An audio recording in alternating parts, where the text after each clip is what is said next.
namozda hayolimiz bo'linar ekan, bilaylikki namozimiz qabul bo'lyapti. Chunki shaytonning biz bilan ishi bo'lyapti. Shayton siz bilan shug'ullanyaptimi? Siz bilingki shaytonning dushmanisiz. Shayton siz bilan shug'ullanmay qo'ysa, bilingki siz shaytonning do'stisiz.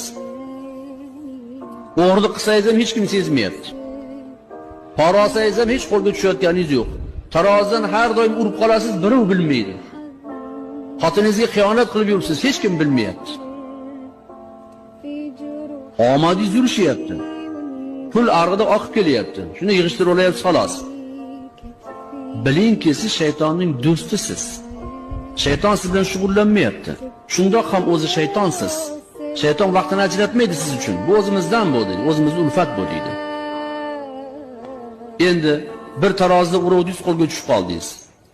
Demak siz pokiza odam ekansiz, qo'lga tushdingiz. Alloh ogohlantiryapti.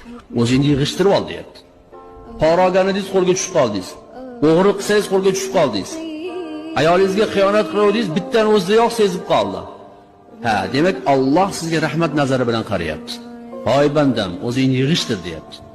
Arqonni uzun tashab qo'yib, shaytonga tizginingizni berib qo'ymadi. Shuning uchun istig'for etib, tezlik bilan tavba qilib, ibodat yo'liga kirish kerak.